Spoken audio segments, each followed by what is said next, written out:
Welcome to the tavern. Let's talk about punch. We're not going to be making anything today, but instead we're going to be talking about one of the pinnacles of 18th century drink culture, and that is punch. You see punch everywhere. It shows up in recipe books, it shows up in period images, it shows up in books, it shows up in accounts. Everywhere that you find that people are probably consuming some sort of alcoholic beverage, you're going to find punch. Now, while that may be the case that it's all over the place, what exactly is a punch is not clearly defined.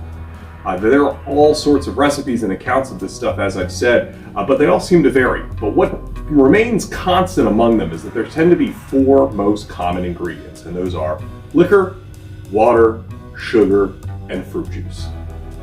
Liquor is usually rum. A lot of times it's brandy. You could use cognac. If you're in the Americas, you could use whiskey. But rum and brandy tend to be the two most common things that are being used. Water is water. Sometimes it's designated as fine water, which means you don't want something you're pulling out of a sewer.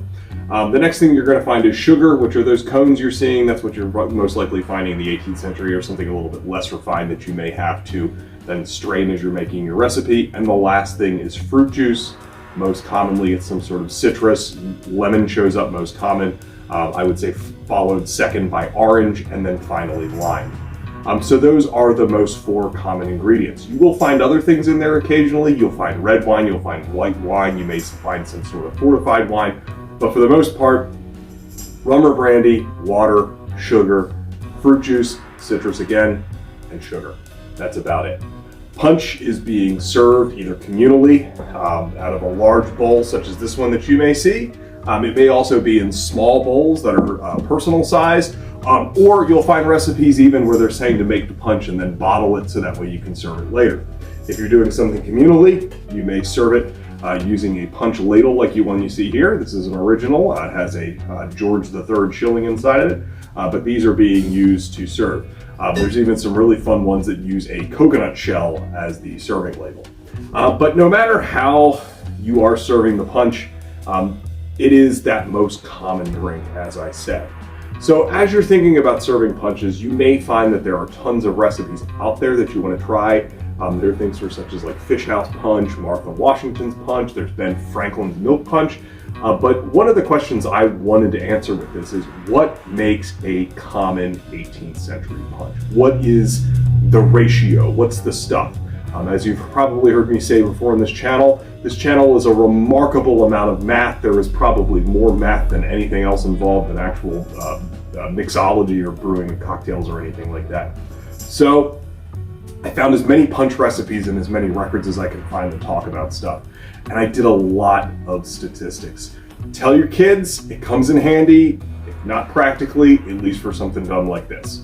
But I did a lot of statistics looking at recipes from anything down to personal servings to punch recipes that are literally filling entire fountains. And I'm not talking about small fountains you may see in your backyard that the birds are bathing in. I am talking like Royal Palace of Versailles. The kid who was serving the punch was literally rowing around in a rowboat in a Royal Admiralty uniform fountain. And what I found is that there is a very common ratio among 18th century punch recipes. The ratio goes as follows. There is about 1 part of your liquor, so your rum, your brandy, or a mixture of the two. There is about double that amount of fruit juice. So 1 part liquor, 2 parts fruit juice. Then you're going to take the sum of the liquor and your citrus, and then you're going to add them together. Obviously, that's the sum. And then multiply that by about 0.75, and that will give you the amount of water. Finally, you are going to take about half the amount of water, and that is how much sugar you're going to add. Now, that's not a tried and true thing for punch recipes. Sugar tends to vary in all of these recipes, anything from just like a little pinch of it to a whole ton. But if you look at other 18th century drink recipes, they tend to call for what I would call a weak simple syrup, which is usually about a 2-to-1 ratio of water to sugar. So that's what I'm going to go with. So common punch, as you would see from recipes all the way from single serving to these massive things, is usually about liquor, twice as much fruit juice as you put in liquor, add your liquor and your fruit juice together, multiply by about 0.75, and that'll tell you how much water. Then take the water and half it, and that's how much sugar you're going to put in there. I know that sounds confusing. It's a little bit more math.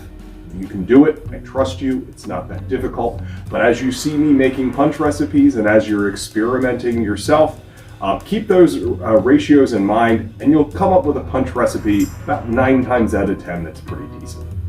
So with that, I'm going to put this practicality to use, maybe make some punch, and I'll see you next time.